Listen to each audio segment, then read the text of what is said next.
This is John Zaninovich. Welcome to Move My Mass. You'll be hearing from great guests talk about balancing life and being fit. What's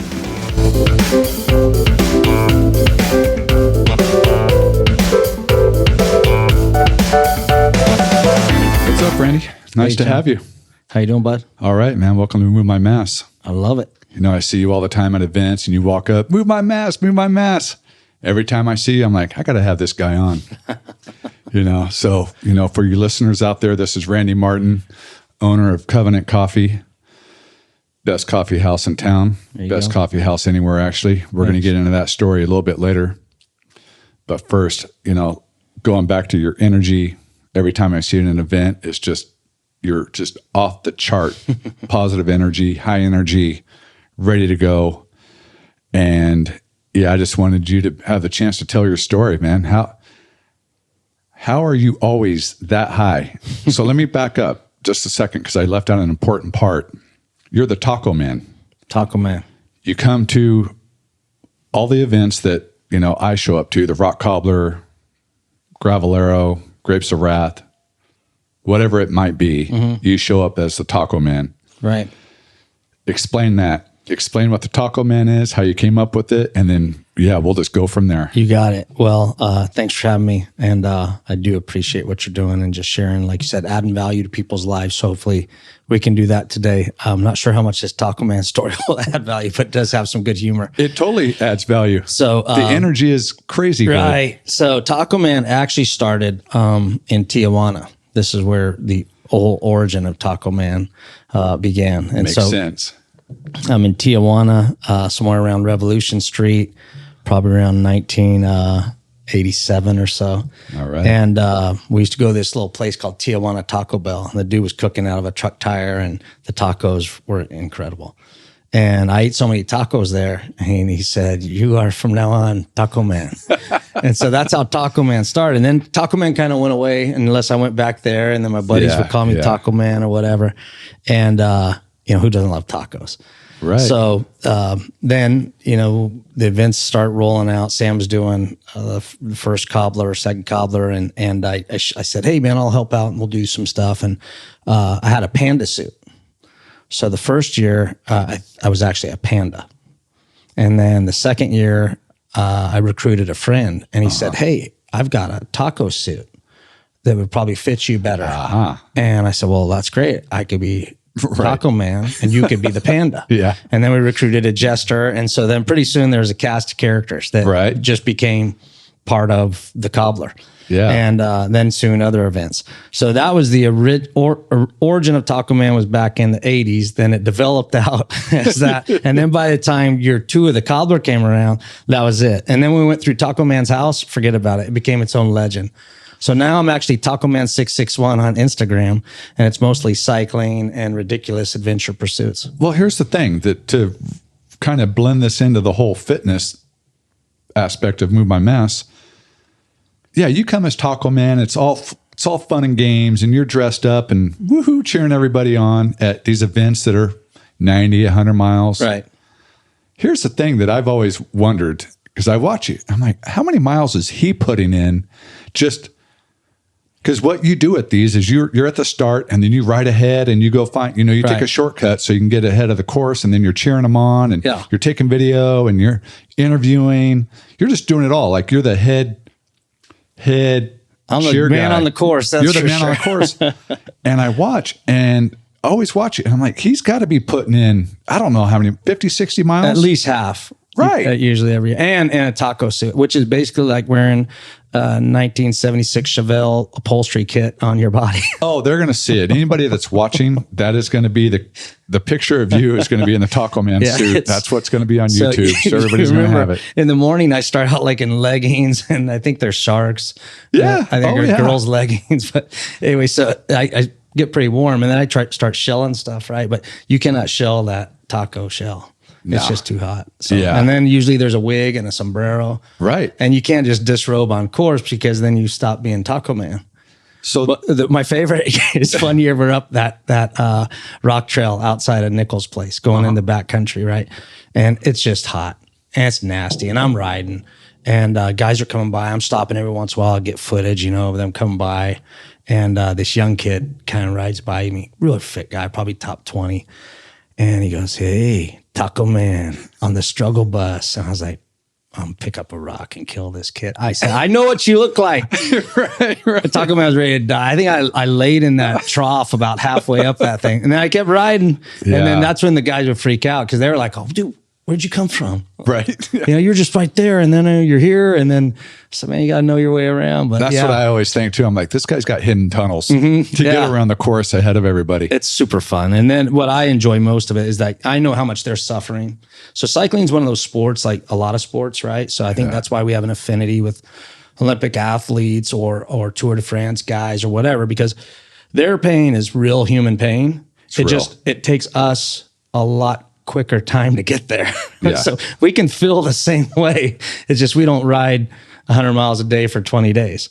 We know what we they're go down feeling. the block. We know what they're feeling, even though we feel it a lot sooner. Or it's golf, and so everybody's like, I was playing with Sam just the other day at some charity tournament. He chipped a ball in from like 45 yards out. And we're jumping around just like you would see a guy in the pros. Now, Sam, all the other shots did not look like that. Right. But that one, he hit it. That one was it. Or I make a big putt, right? But you get that feeling that you're that guy that can make that one shot. Right. And I think cycling's that way. So that's what's so fun about it, is that I know what it took for them to get to that spot where the trough's at, and I know how much pain they're at, and I know whether it's muddy and their bike broke or whatever's happening, and they're going through their own internal questioning about why the hell am I doing this race? It's the stupid thing I've ever done. So it's right at that time that Taco Man can yell and scream and say, "Attaboy, way to go, you're killing it, rock it." And so the energy is really about the moment and helping people get through a very difficult time. And then it's weird because the first year I didn't really get it. I just thought we were out playing games and having a good time. And then people are like, "Dude, you saved me. I was ready to quit. I literally was saying I'm turning around." And I came around the corner and there you were, and you gave me a hand up and I was like, "Yeah, I can do this." And and then they figured out I lied to them a lot. Just, you get a couple more turns, man. Everybody lies in endurance sports. You know what? It flattens out around the next corner. No, it doesn't. This is the last hill. Right. Yeah. The vets came back. "Taco Man, we know what you're doing. So just tell us the truth." All right. You got about 2,200 more feet of climbing and some real steep stuff. Do you really want to know the truth? Yeah. No, you don't. Yeah. But anyway, that's been fun. And so that's the energy is kind of like it's a feedback, right? And I think a lot of life's like that. So whatever you're giving, right, and receiving back, that keeps you motivated to move on. Totally does. And that's in all relationships, and that's in workflow and your teammates, is that, we can put out a lot, right? Yeah. And the principle of reciprocity is that, if I do something for you, then you feel like you should do something for me. So we've actually tested this in Vegas. It's fun at a door. You go open doors for people and you watch, and they freak out. They think you're the doorman, but then they realize you're not, because doormen don't dress like you. And they hold it open for the next person. They do. Right. It's the weirdest thing. But that little stuff carries on. Or, we explain it to foster youth we work with. We're like, if I take you to lunch, you're like, "Oh, that's great." And we go to lunch the next time and I buy your lunch again. Okay, that's fine. The third time, I'm like, "Dude, it's a mooch."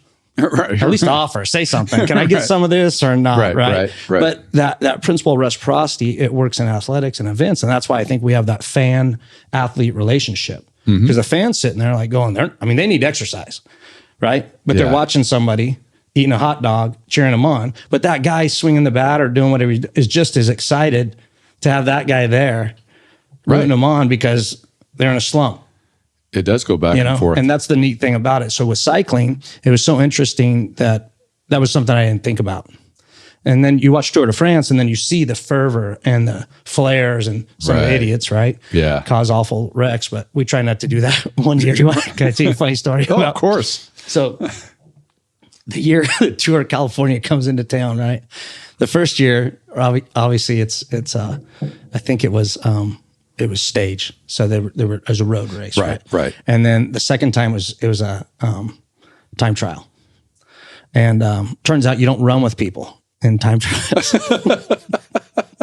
And let me see. Did the Taco Man run with somebody? Yeah, we were at the bridge by Ethel's. We were underneath the bridge, all camping out.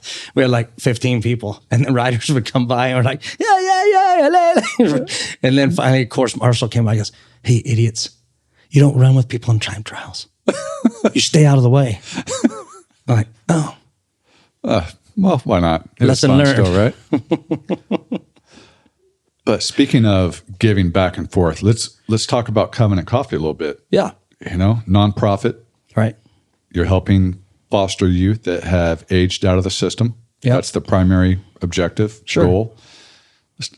I can't imagine the work that goes into that. And it just leads back to your energy that you bring. Right. Tell me about what's a day like running. I can't imagine what it's like to run a coffee shop. Mm-hmm. But now you've got a whole new angle. What's a typical day for you? Well, typical day, first of all, we have a great team.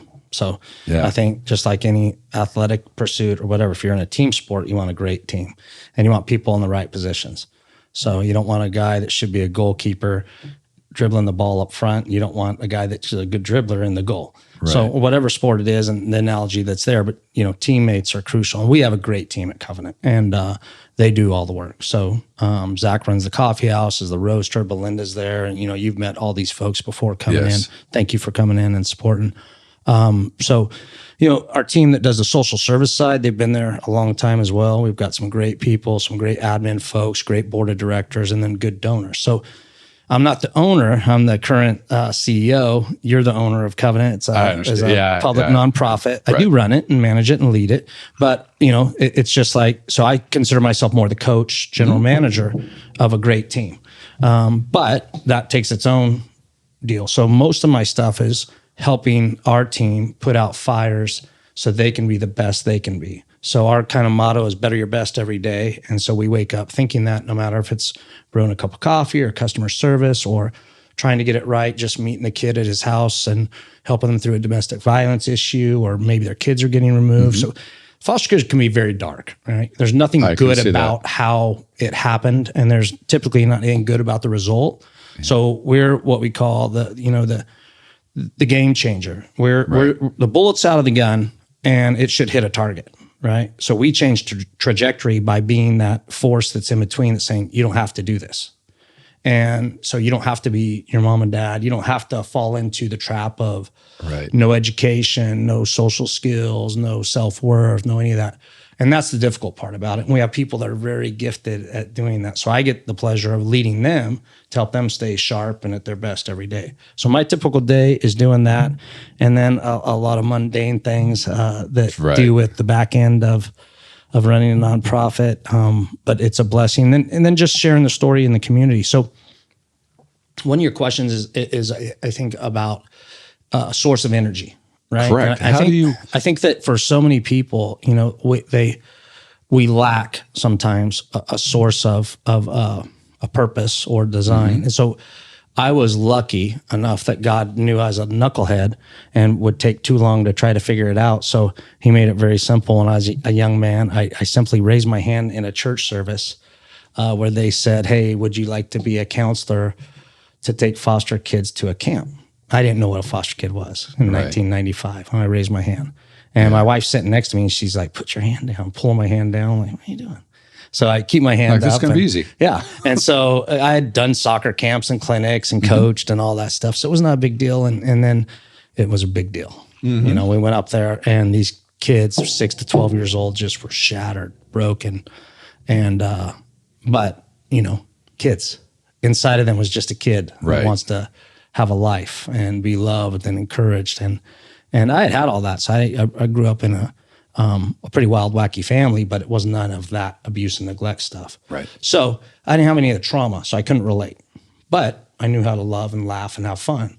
So engaging these kids, and then they figure out that I've had some educational background in liberal studies and primary school education, that I've done soccer camps, that I've been a coach. So they finger me as the guy that has to deal with anything. So it's sitting on Tuesday, camp's 5 days. Tuesday, I get called to go talk to the biggest kid in camp, this 11-year-old that's punching kids every time he gets upset. And they're like, you got to tell Jerome he's got to go home. I'm like, oh, man. They're like, yeah, you're the best at this, so just you need to do it. So I'm like, fine. So I get this big kid. We go out in Fraser Park behind this cabin. We're sitting on these steps, and I'm like, hey, Jerome, man, you can't be punching kids and they want to send you home.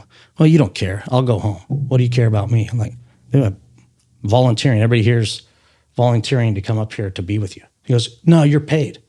I go, no, I'm not. Nobody here's paid. He's like, yeah, my life's paid. My social worker, my foster parents, my counselor, my tutor. He just starts listing off all these paid people. Now I'm like starting to get it, right? Yeah. Yeah, he's I literally conditioned to didn't it. know any foster kids or the whole story. You know, Right. I think a lot of people don't. They're not aware. Right. And so I'm like, well, that's awful, but no, I'm not paid. I got a family at home, job, and all that stuff. He's, oh, you got kids? I'm like, yeah, I have 2 kids. So you left your kids and your wife and your job to come up here with me? I'm like, yeah. I felt like God wanted me to come up here and hang out with you and have fun. And so I don't want to send you home. He goes, well, that's cool. I'm like, yeah. He goes, you don't know anything about me. I go, you're right, man. I don't know anything about you. You know about me, so tell me about yourself. He's like, no, you don't want to know. I'm like, yeah, I do. He goes, okay. So he's like, pulls up his sleeve and he goes, these are cigarette burns. Oh, And man. here's some, see this on my calf and my back?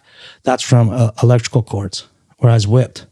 My mom would have men over and have sex with them and do drugs. And then after they were done beating on her, they'd beat on me. Yeah. And I'm just like floored. Right. And I start sobbing Yeah. and crying. And I'm like, oh man. He's like, what are you crying for? Big kid, man. And I'm like, dude, your life shouldn't be like this. You're 11. You should be like playing Little League and staying over a friend's house at night and swimming and having a good time. Not getting burnt and seeing that kind of stuff. And now I'm like trying to talk to him, visibly sobbing. Right. And this 11-year-old foster kid reaches out, puts his hand on my shoulder and goes, it's going to be okay. Right. To And you. I was like, oh, dude, this is what I'm going to do the rest of my life. Is that Right. kid right there at that moment? I went home, told Kim I said, next year you're going to this camp. She goes, oh no, who's going to watch kids? I'll watch kids. She goes, it is God. Yeah. So I went up that first year. She went the second year. The third year, we were directors and we did it for 15 years. Then we started Covenant in 1999. In a roundabout way, it became all the things it is now. At first, it was just foster care.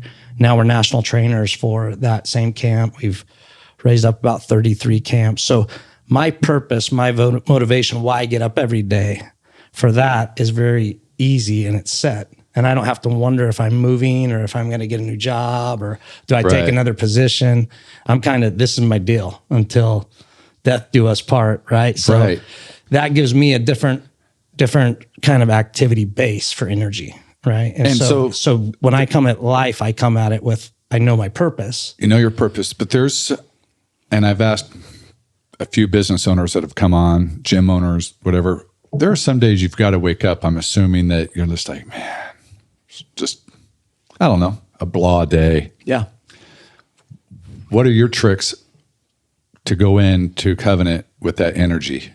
Because you don't get to walk in grumpy and silent, and you've got to keep their energy and their positivity going.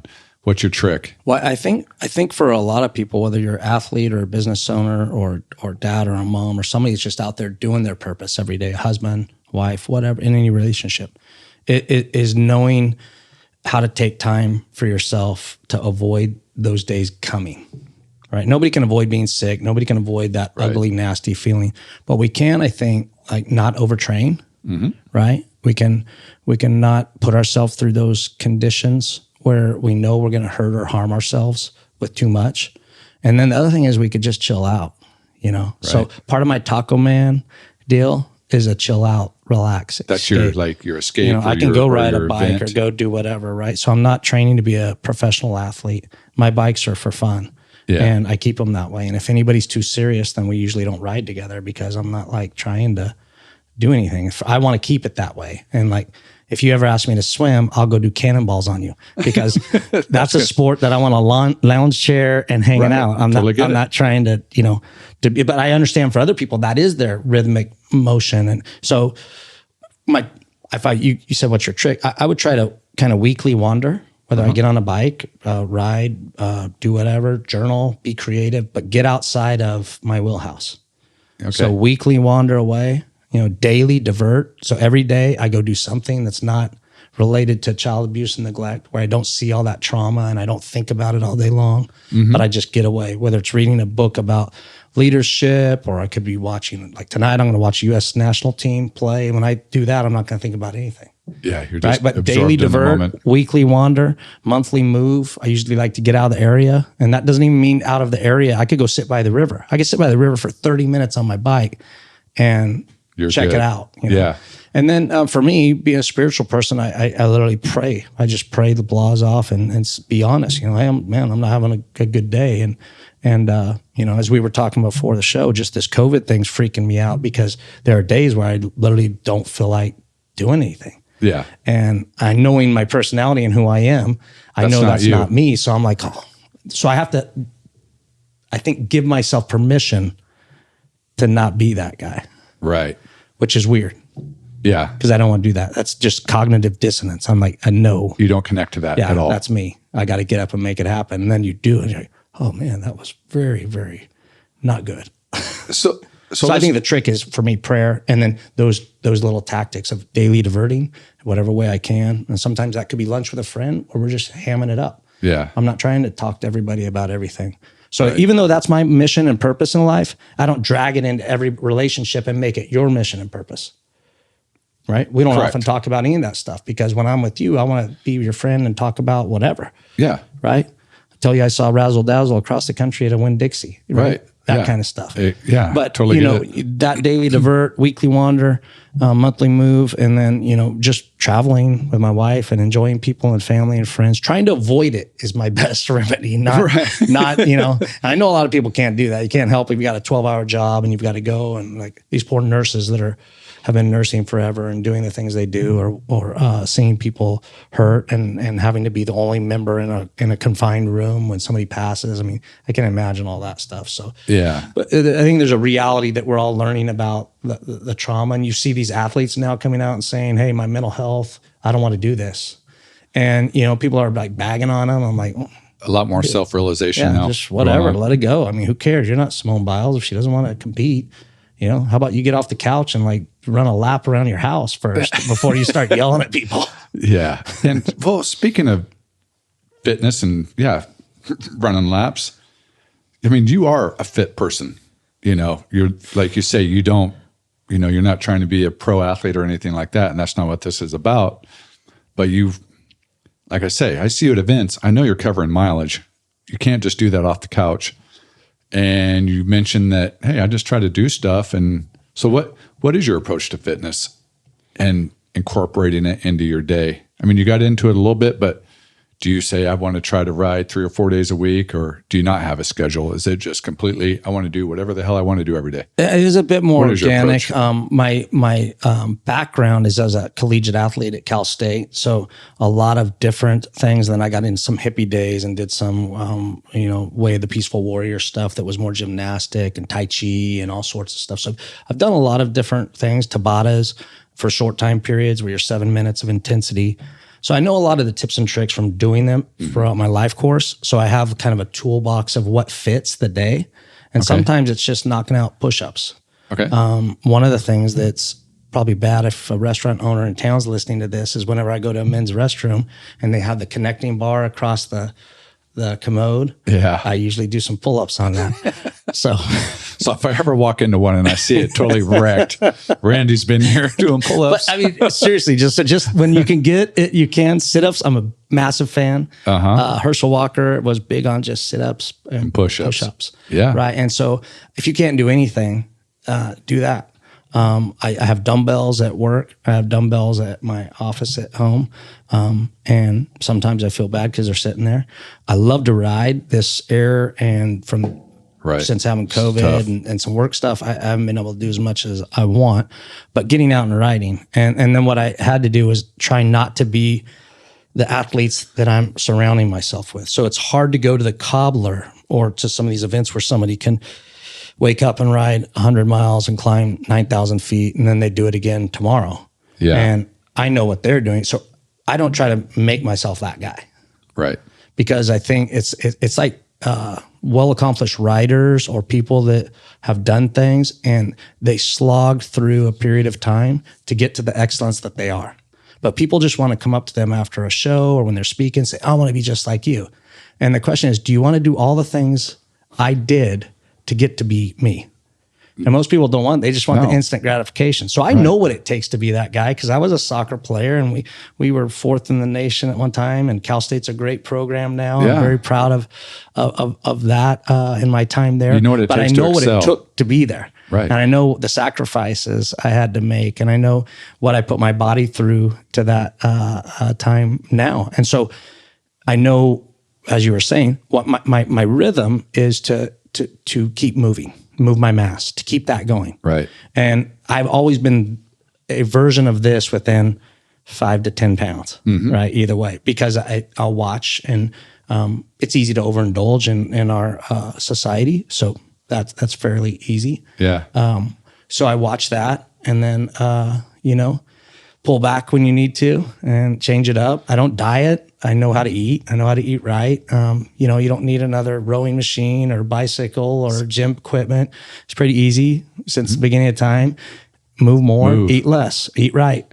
Right. Yeah. So that's it. Yeah. I mean, there's no magic potion. And the older we get, the more eating right is more important. And that was hard for me to learn, because when I was, pretty, like my body fat was probably 8% during my soccer time. Yeah. Dude, I could eat whatever I want and nothing mattered. Take it down. Right. But somewhere around 40, all my residual fitness and all that stuff just started and then I look at a pizza and it's like, and I was growing fat places I didn't know fat even existed. Yeah. I'm like, what the heck? Where is this? How is right. this happening? So watching those things, using belts as a guide. I mean, I'm not the guy that has 5 wardrobes, right, of different belt sizes. Yeah. If you're starting going up a notch, just quit eating, man. Just take it easy. Eat some water. I'm big on fasting. I saw somebody post one time, says, if you're buying new pants because you've been working out and your legs are getting bigger and you know that your legs don't fit your pants, go and buy new pants. If you're buying new pants because your waist doesn't fit anymore, stop eating. Yeah. Right. I mean, you're not going to die. Right. You're going to be okay. Everybody can fast. So the other thing was, I fasted for 21 days once, and that's when I was fit. And I had a nurse by my side at the time watching me and checking in every 2 or 3 days. And towards the end on the 21st day, and I was just water fast, 21 days water fast and a little broth. And then day 21, my eyes started going yellow, and she's like, your body's eating itself. It's time to check out. And because I didn't start with a bunch of body fat then. Yeah. And so I'll continue, try to fast now and again. Even a 24-hour fast will break your mind cycle about sugars. And for me, it's bread. Like dude, if you set bread right here, right now, I want to throw it, right? Yeah. And I feel bad about it. You go to a restaurant and like nobody else is eating bread. Everybody's on their no bread diet. And then they're it's all gone. Yeah. And then the guy's all, do you want some more bread? I'm like, dude, you bring it. I'm just going to eat it. Yeah. We haven't even had our meal. So I'm like that with chips and salsa. Right. I'll take it down. But keep bringing it. It's going to keep going down. So a fast is like a reset. Your mind even will do it. So yeah, I think that's about it. I'm no tricky guy around that stuff. I'm just pretty much, when you can move, and you can do a lot of things. I mean, Tabatas are insane. There's so many different movements. People could Google whatever they want, but there's presses. There's, you could plank. You don't have to have a weight. You don't have to have anything. Right. You could do wall squats and kill yourself. Right. I mean, there's just 1,000 things you can do. There's stretching as well. I mean, people really don't give stretching, I think, the benefit for blood flow and all that stuff. I can't do the yoga moves because of my knees, but I can stretch. So that's good. Your quads. The older I get, the more I appreciate stretching. Heck yeah. Yeah. So I think that stuff is huge. So my routine's pretty organic. When I can get on a good cycle, I will. But again, work is different for me. So I have to slide down a pole at any time when somebody's having a baby, somebody's in jail, there's an emergency, there's a crisis, there's this, there's that. We have an event, we got to go do this. And so all those things like kind of key off, and you want to be present. And the biggest principle I've learned about leadership is proximity. You got to be around or you're not a leader. You're just some dude calling people and telling them what to do. Yes. But presence is important. Yeah. So that's huge. So, you like being places and so your schedule has to shift and move, but I get it when I can. And then to tell you the truth, riding in this heat and air quality isn't always the best. It's so hard. Yeah. Now I'm doing a lot of Peloton riding or on my own personal spin bike. Running on treadmills. Yeah. And just keeping it inside. So except for Sunday when Mr. Ames tried to kill me. Sure. See, that's right. You got friends like that. That's what they're for. Yeah. And just remember, you invite me swimming, I'm cannonballing, man. There's no, But treading water is good. That's something I've actually been doing lately. When I had COVID, even was just, I'll try to tread water and I'll just go to fatigue. And, if I'm ever shipwrecked, it's going to pay off. So true. So true. I don't know where else that's going to come in handy. No. I'm amazed at water polo people, though. That freaks me out. I cannot believe how high they get above the water in the wrestling matches. I wish they had an underwater camera. Usually in the Olympics, they do. They didn't show it as much. That's probably because I was watching females. Usually they have it. They just don't show enough of it because that's where the best part to watch is. That's where it's all happening. It looks like they're just beating the snot out of each other. They are. That's the funnest part of the game. Yeah. But it's so funny going back to, you're saying, the rock cobbler and these guys riding 100 miles, 9,000 feet of climbing. You don't have you're like, you know what? I don't need to be that guy. Right. I'm happy being just fit the way I am, and I appreciate where they've been. I know what that takes. And it's funny because I was telling some of the guys, because I always help the guys cook. Mm-hmm. We're usually making frites and whatever else we decide to serve that day. And for a number of years, I'm usually helping make the frites. Yeah. And at first, because I've done the rock cobbler twice. One time I did it pretty fit and had a good time. The other time I did it not fit at all and suffered greatly from mile 40 on. It was a sufferfest. Right. We've all been there. Yes. And then, it's just other things started happening, and I'll just help them cook. And at first, the first couple of years when I was helping cook, I was which I still have a blast helping that. Right. But I'm like, I could go do that if I wanted to. I'm deciding to help cook. Right. But if I wanted to go ride, I could. Right. Last couple of years, I was telling the guys, I'm like, what's not fun about this right now, at this moment? I can't go ride. Right.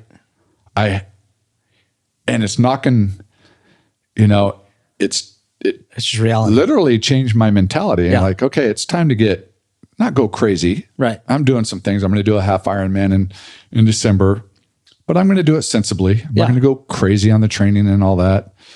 Might do a full again. And again, I'm going to really think about how to do it where I don't just fall off the edge and lose myself in it. But that mentality of when you can do something versus when you can't is so important. Right. Okay.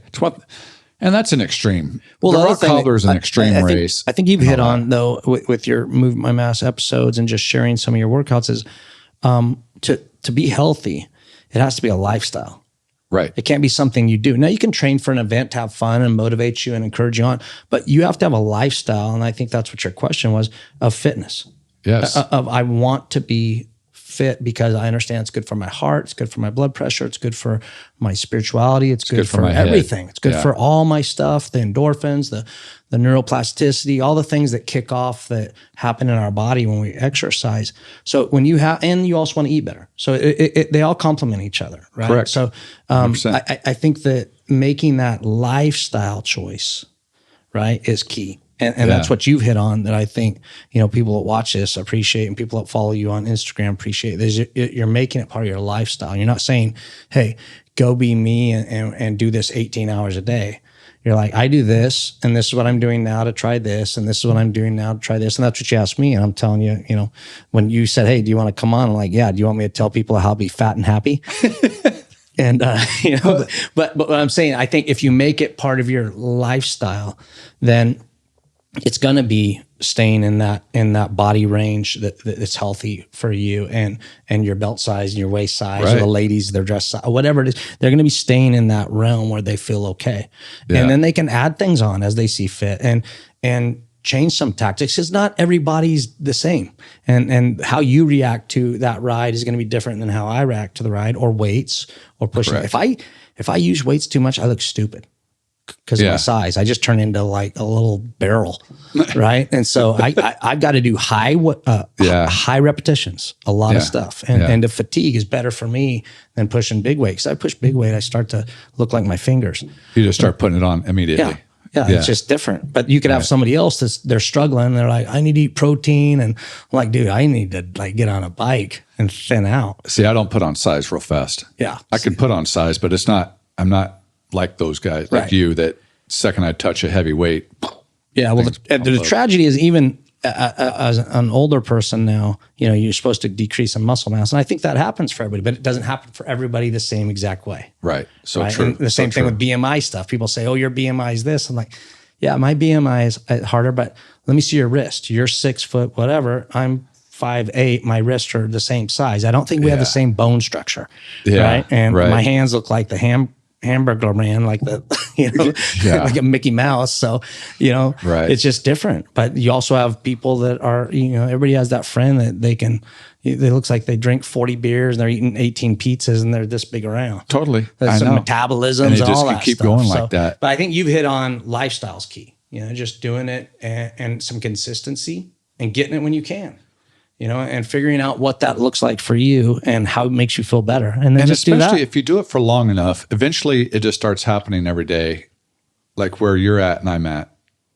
It's going to happen in our day somewhere where we're going to go get a ride in or push-ups and sit-ups, wherever it might be. Right. It's going to happen. It's not I have to write this down and I have to, or it's not going to happen. No, it's nice once you get to that level of, it's like having lunch. Yeah. It's going to happen. Yeah. I mean, you're right. That's really pretty wise. So nobody goes, what am I going to eat? They don't care.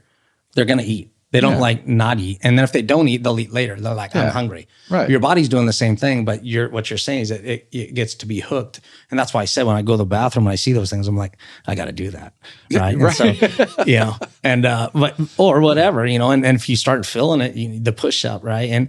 And people use motivators, all sorts of them. I think a mirror is a good one. Saying you're going to the beach is a good one. All those kind of things. A wedding, the wedding one kills me, man. People are like, I'm going to a wedding. I'm like, yeah. You gonna dance? Right. And social events are definitely good motivators. Right. For me, I need events. Yeah. I need yes, I am training for something bigger than normal, but an event of any kind. Like I just did that Tough Mudder a few weeks ago.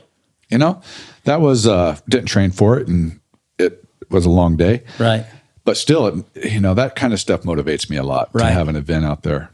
Yeah, so that's funny you say that. So grandkids for me are now an event, and so I want to ride with them, and I do ride with them, and their little bodies, like they fall and get back up, and their cut's gone tomorrow. I fall and get cut, and it's around for 2 weeks. Yeah. Matter of fact, sometimes they say, "Hey, you're bleeding," and I don't even know it. Right? Like old man cuts have now hit the zone. But I want to ride with them. I want to play with them. I want to do stuff with them. So. That's been fun because their energy level's extremely high. No joke. And typically, like when they're done, Kim and I will just sit on the couch and go, okay, nobody talks for 5 minutes.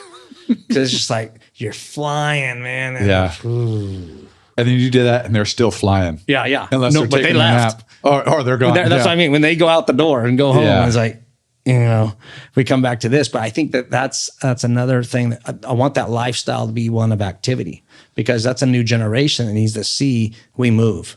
Yeah. We get up, we swim. No, why are we parking over here? Because the store's over there and we don't need the closest parking space. Right. 1, our car won't get dinged. 2, you can walk. It's hot. Hey. Yeah. You're not a woman in Afghanistan. Quit your crying.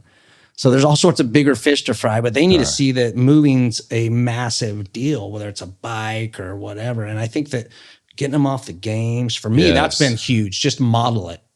I'm not on my phone or on my computer doing this or that. We're trying to have fun, get on the trail. So do cannonballs. Oh yeah, that's it, man. I mean, whatever. And then they're having a blast. So yeah, I think that lifestyle thing is something you've really hit on. I appreciate you sharing that with everybody, just saying, hey, here's what I'm doing. This is what I'm trying to do to maintain my sanity and stay fit and do this event and encouraging others and sharing your journey. I think that's pretty powerful because it helps people say, I'm going to take that next step. And do whatever I have to. And it's for some people, it might be going to get a coach. And some people, it's getting a gym membership. And some people, it's just getting a bike.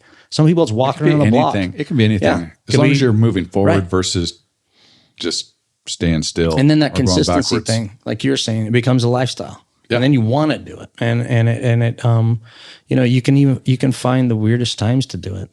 Airplanes. I mean, and it's so funny when I've been in every range of fitness in my life. I've done it. I've done so many things, and I'm going to get into this ride that I went on with Sam on Sunday. He's, it's of course he's in shape. Former state champion cyclocross racer, and the guy can ride. Yeah. You know, he's raced and the guy can ride a bike. Great rider.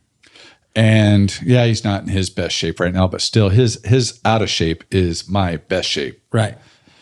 But so, you know, for a while he goes, hey, so there's a ride that leaves from here and it's a road. It's pretty much, I mean, you've been on it. Quality road. Yeah. You know, for the listeners, it's a roller. It's not anything big climbing, but it's there and back. It's 2,500 feet but you're never climbing more than 100 feet at one time. Right. So you're just constantly punching, going up and down. And it's 35 miles one way. Right. To this, we call it the reservoir that used to be on one of our ranches. And Sam, about a week ago, he goes, hey, let's ride this on Sunday. And I told him, I said, listen, I'm not fit enough to do this. I will head out with you. And at some point I'll turn around when I just feel, all right, here's a good, you know, my long rides before that day were 2 hours, two and a half. I think I did 1.3, but I'm slowly building my long rides up. I was not ready at all for 70 miles. Right. So I told him, I think around the 2 hour mark, I'm just going to turn around. Well, 2 hours, we were another 20 minutes to the reservoir. Right. So he goes, all right, man, if you want to turn around, here's your turnaround spot. I said, now let's just go to the reservoir. Knowing I shouldn't have. Yeah. But we did it. He's like, all right. And I don't know, we're doing 16 and a half on the way out there. Yeah. Slow. But we started off faster. Not I didn't, but he's going faster. Right. And okay, if he's going to ride with me, I slowed it down because if I hold this 18 miles an hour pace, there's no way I'm going there and back. So I don't know. I think we did like 16 and a half on the way out there. Get to the reservoir, and it's not that hot yet. You know, we left here at 6, so it's 8:30 when we get out there. Yeah. And turn around, and I told him, I was tired, but I wasn't done. I was tired, but I'm like, this is going to be a long ride back. Yeah. At some point, this is going to suck. Right. I just knew it. And we turn around, heading back. And I told him, I said, I'm going back on kite. So listeners, you know, Quality Road is a little higher elevation up. Kite is to the west, so it's a little flatter. It doesn't have as many punches on it. I said, I'm taking kite back. And he says, really? I go, yes. I go, I need to get back. And I said, I know I can't do Quality. Plus there's that one puncher on Quality right after the river, Pozo. That's straight up it's only a couple minutes. Yeah. But it's straight up. I knew that would wreck me. Yeah. Now it's getting hot. I mean, it was 108 that day, I think, or 106, something ridiculous. At the 45 mile, so it's 35 out, 10 miles back, it starts happening. You know, I'm sure you've been there. Cramping. No, I don't cramp, but it was just, I'm done. Yeah. It's like, at this point, I'm doing 14 miles an hour. Yeah. And he's laughing. He's bouncing on his pedals like a ballerina. Yeah. You know, he's finding these little dirt hills to climb up and circle back down to me. And he's having fun on the bike. Just carry a gun. And I'm just, it's full survival mode. Right. You know, so another 25 miles of sufferfest. And you just keep looking ahead and you just see these little punchers. Yeah. You know, which when you're in shape, they're nothing. Right. I've ridden that a number of times at 20 miles an hour. Right. Number of times. Well, not the full 35 there and back, but most, you know, plenty. I've been at the fitness level where I can haul ass. Yeah. That day was not that day. It got to the point, it just got to the point where it was everything I had just to make the pedals go around. You're on the suffer bus. I'm not, you're just go around again. Yeah. Just go around again, you know, and you're just hoping for flat ground. So you can get some kind of efficiency going, you know. And he's like, do you want me to go get the truck? You know, and I'm not going to say, but I'm dropping bombs, you know. Yeah. You know, I'm calling him every name in the book. And he's like, do you want me to push you? Oh. You know, so he's farting around with me. But anyway, you know, I really didn't have anything to do with this podcast today. But, you know, I know you and I have talked about it. And there's days when, you know what, you just have to go out and suffer. Yeah. But I mean, you're putting your limits. You're trying to figure out what your body can do, and you're fun. And you know, it takes a little bit of time to recover, but you're fine. You bounce back. You know, I'm sure the next day was a little rough on the legs, and it was. But but you come back, and that'll prepare you for the next thing, the next adventure. All good. Yeah. You know what was the hardest part of, not the hardest part of the day, but when I left here, within a mile, I knew, I think you know, every athlete has had this day where you know immediately. Yeah. It's not happening today. No, that's exactly right. I mean, even you listen to guys in the tour, they say, yeah, I didn't have the legs today. They just know. Yeah. They know right from the beginning. They're like, yeah. And everybody knows that. Everybody knows that, yeah, something just doesn't feel right. It don't feel good. It's interesting, though. I think that, you know, I don't know if you've been through any physical things, but like I was doing the cobbler the first year and then got in a nasty car wreck and had to have neck surgery and stuff like that. Yeah, I forgot about that. And so that took my whole riding deal off the map. And we had a whole bike ride across America called Kilometers for Kids. I was training every day and then got in this accident even before the cobbler. And things started happening to my wrist. So I've had 4 surgeries on my wrist, 6 knee surgeries. So the doctors, you got to quit playing soccer, which was, you know, the biggest blow ever. And I'd ridden mountain bikes since about 84. So that was easy to jump into cycling. Did some racing there, Norba stuff. And that was fun. But then when my wrist started going, then that became, you know, that's a pressure point on the bike. And that's what really hurt because I wanted to, my legs could do it. Yeah. My legs could go for 5 hours, but my wrist couldn't. Yeah. And there's nothing I could do about it. Yeah. And so I was like, that was to me harmful, you know, because for me, I still wanted to do it. I still want to do it right now. Right. And, you know, I need one of those bicycles. Some ape called? hangers. Right. Yeah. Totally. But, so I go as far as I can, but as soon as it starts to go, I mean, there's nothing I can do. But that feeling when you know you're done, whether it is your legs or your lungs or just your head or any body part, you're like, oh man. But I think the neat part is the journey. And then you have knucklehead friends. I still think you should take him swimming. So Sam Ames needs to do, you know, a couple 1,000 meters maybe with you and see how that feels. Right. You know? Yeah. I know, a little payback. Yeah. But it is, you know, it is such a different feeling from being super, super, super tired during an event or run or ride or swim, whatever, versus complete bonk. Right. Oh, that's the worst. Oh, yeah. You know? Yeah.